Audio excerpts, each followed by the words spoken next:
Sige, dyan lang muna kayo. Mag-CR lang muna. Hindi naman. Tulungan mo ako sa bayarin sa bill natin. Ano yan? Yung mga bayarin nga natin, pwede bang humingi ng tulong sa'yo? Ba't ako wala akong pera? Aral mo, magtrabaho ka na para matulungan mo ako sa bayarin sa bahay. Hindi yung sarili mo lang iniisip mo, ako palaging kawawa.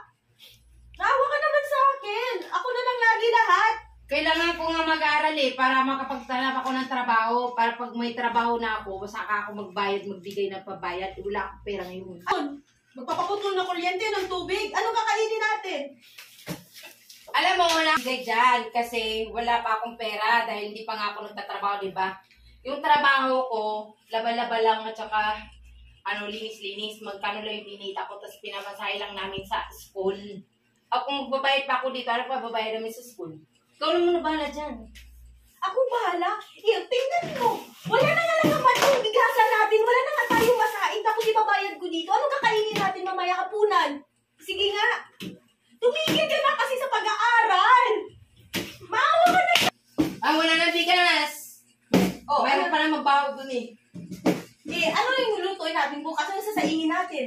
Okay lang yung wala tayong bigas. Mayroon pa naman tayong tanim na kamuting kahoy dun sa bundok. Yun na kainin natin. Nung isang araw yun din. Naubos yung paano tayo. Hindi naman araw-araw may laman ng kahoy natin. Ibinta na lang kaya natin yung cellphone mo. Paka-cellphone ka ng cellphone din. Wag! Ibinta na lang natin yung cellphone mo para may pambili tayo ng bigas at may makakain tayo sa sunod na araw. And then may pangdagdag pa tayo bayad sa bills. Mas importante pa yung cellphone. Rebecca naman! Importante to. Hindi ka ba? Cellphone ka lang dyan. Habang ako namang problema, wala na tayong bigas. Rebecca, nakikinig ka? Kausapin mo naman ako. Wait lang, naglalaro pa nga Mabubo na laro mo na yan? Makakatulong pa yan sa atin. Maya. Wait lang, mamaya. Mayroon yan mga mamaya. Kung ganyan lang rin naman, umalis ka na sa bahay na to. Nakakaalo ka lang sa akin. Padagdag ka lang lamunin dito. Gusto mo pala lalayas ako dito. Hindi wala ka nang papakainin. Kasi kinakausap kita ng maayos, binabastos mo ako.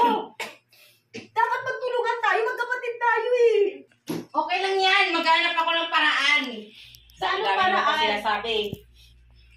Kailangan na natin kasing bayaran to. Pasensya ka na kung nakabitaw ako na mas... Unang-una yung bigas. Wala na tayong masain. Hindi ko ihintay yung cellphone, kailangan ko to. So anong gagawin natin? Mangutang ka muna dun. Wala na akong mangutangan, puro na akong utang. Mangutang ka muna kahit saan dyan kasi babayaran ko yan balang araw. Rebecca, bauna tayo sa utang. Halos lahat ng tindahan ng utangan ko na. Babayaran ko nga balang araw pag nagkapera ako. Kailan? Pag pinadala ako ng kachat ko. Nakapapadalhan. Sige nga. Iaasa. Hindi, mayroon yan. May pinadala na nga yung kapitbahay natin dyan. Yaman na nga Yung kapitbahay natin, bakit mayaman din ba yung kachat mo? Inaasa mo dyan? Mali natin. Magkahanap ako ng matanda na mayaman. Matandang mayaman? Paano tayo? Didilat yung mata natin, wala tayong hapunan ngayon? Okay lang yan. Mayroon pa isang taka. Kasya pa yan. Yung kanibukasan natin, paano? Kasya pa yan. Ilan tayo? Yung anak mo ako, tapos anak ko, asawa ko, paano? Tilulugawin natin. Maraming sabaw. Kasi yan. Yan ang tapos umutang tayo ng noodles. Rebecca, bauna tayo ng utang sa tindahan. Okay lang yung nagpaputang. Ibinta muna natin tong cellphone na to. Sa akin na to. Wala mo, ito na lang yung magandang paraan. Ibinta na lang natin tong cellphone mo para may makain tayo ngayong araw. Tapos mabayaran natin yung bills natin. Tapos pag anak ka na ng trabaho, ibibinta ko sa kapitbahay natin. Hindi, importante nga yan sa akin. Hindi nga! Ibibinta ko nga to! Kailangan ko nga yan! Ayan. Kailangan ko nga yung cellphone. Balik mo sa akin! Wala akong pakialam sa mga bills na yan. Big. Ayoko nang ganito. Kailangan ko yung cellphone ko. Balik mo sa akin yun. Wala na akong ibang magagamit. Kailangan ko yun sa mga kontak ko. Kailangan ko yan sa kontak ng anak ko. Balik mo sa akin yung cellphone ko.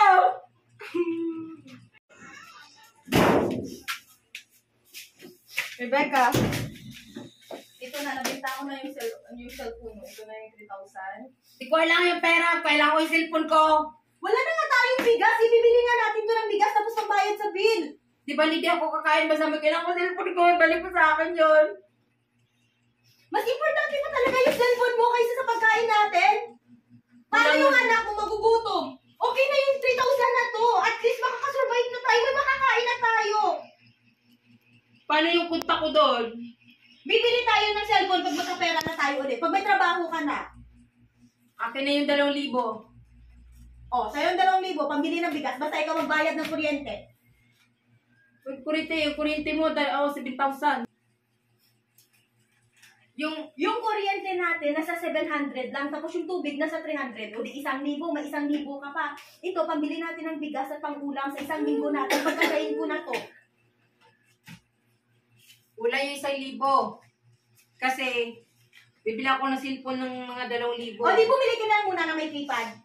Paano kung bibili ng cellphone ng keypad? Walang video call yon, walang camera yon. Eh di yung ano mo, ka-chatmate mo mag-adjust. Eh di tawagan ka sa number. Pwede naman yun, di ba? O, ikaw naman pakasya. Bahala ka na dyan. Basta ako, bibili na ako ng bigas para may makain tayo. Ngayon, at sa susunod na araw, pagkasahin ko to. At yan, bayaran mo yung bill ha. Kasi pag hindi mo yan nabayaran, mapuputulan tayo. Anong cellphone mabibili ko sa 1,000? Hindi ako makita. Para pag nakita niya yung kagandahan ko, eh, tutulayan niya ako. Eh, kung hindi niya makita yung kagandahan ko, hindi niya ako papakasalan. Oy, bumalik ka dito! Bahala, hindi ko bayaran yung bill na yan. Akin yung 2,000. Bibili ako cellphone.